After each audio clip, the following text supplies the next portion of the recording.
Hi friends, welcome to this video. Today, let us look at an introduction to static timing analysis, which is also called as STA. So, you might already be, guessing what is so static about static timing analysis, right? So basically, you have two types of timing analysis, static and dynamic. So dynamic timing analysis would involve us doing simulation of the circuit, and by doing so we try to identify the max clock frequency at which the circuit can operate. Without doing the simulation, which is time consuming, can we come up with a method to find out the max clock frequency at which the circuit can run and make sure that it works correctly? That is called as static timing analysis.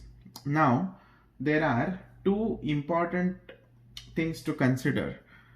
Two kinds of violation. One is max and second is min. We will get into details of this in the next video, but max violation is also called as setup. Min violation is also called as hold violations. Now, let's see. What are the inputs to a static timing analysis tool?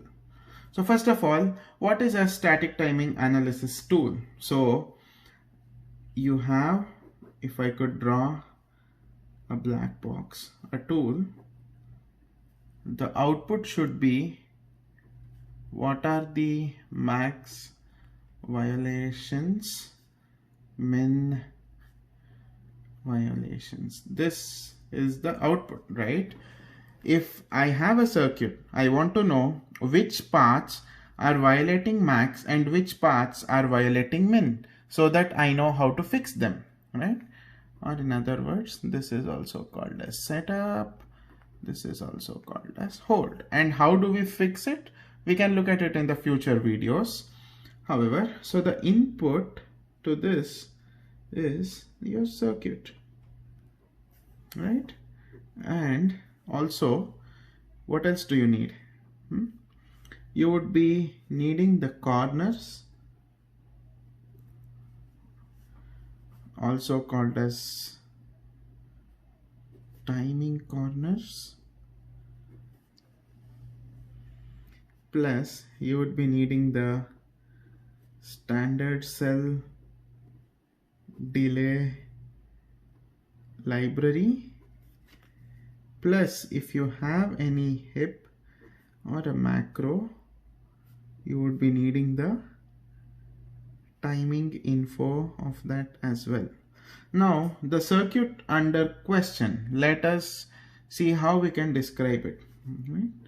Basically you will need two things here. One is a VG netlist. It can be of any format, but VG is the most commonly used one, and the other is called as SPEF. So SPEF stands for standard parasitic extraction format.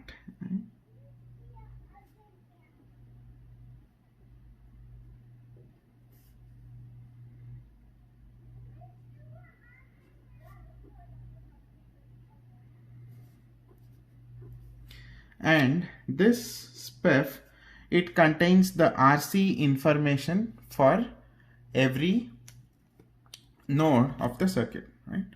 For example,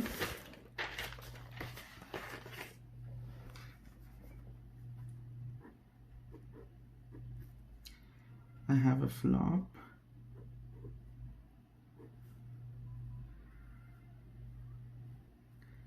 connecting to a gate. Let's call it G1, inverter I1. Let's say this net is N1 and N2.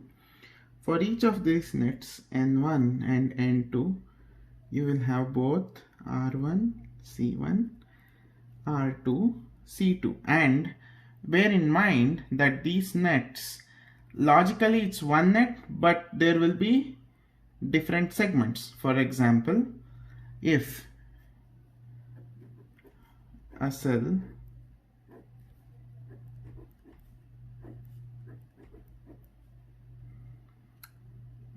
talks to two different cells, this net is same, right? It's all one net, but the RC is not common, right?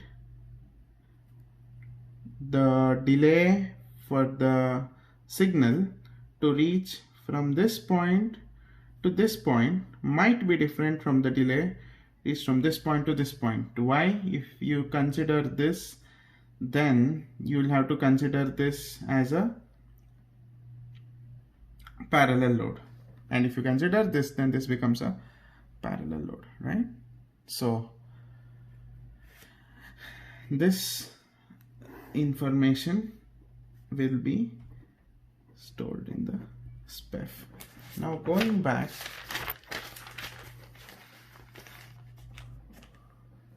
so SPEF, VG is the netlist of the circuit.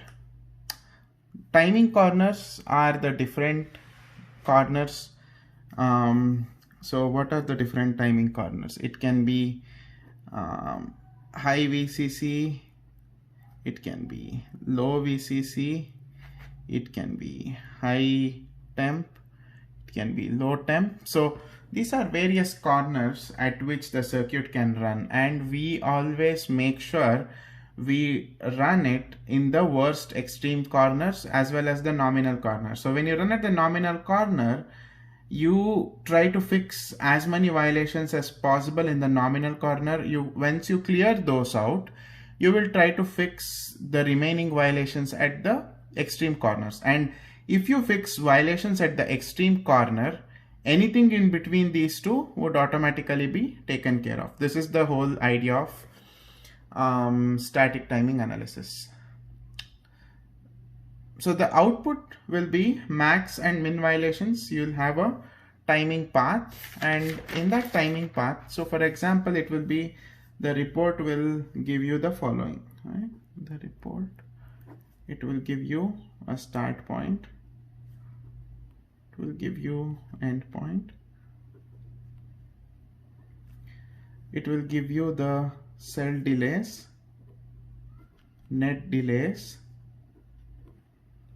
and it will give you the violating slack. And the idea always is to make this violating slack either 0 or positive. If it is negative, that means it is violating. So how do we fix it? If we want to fix max, we try to reduce the cell delays and the net delays. If it's min, we try to increase the cell delays and the net delays. Okay friends, thanks for watching this video. Do watch the next video where I will go in depth with setup violation.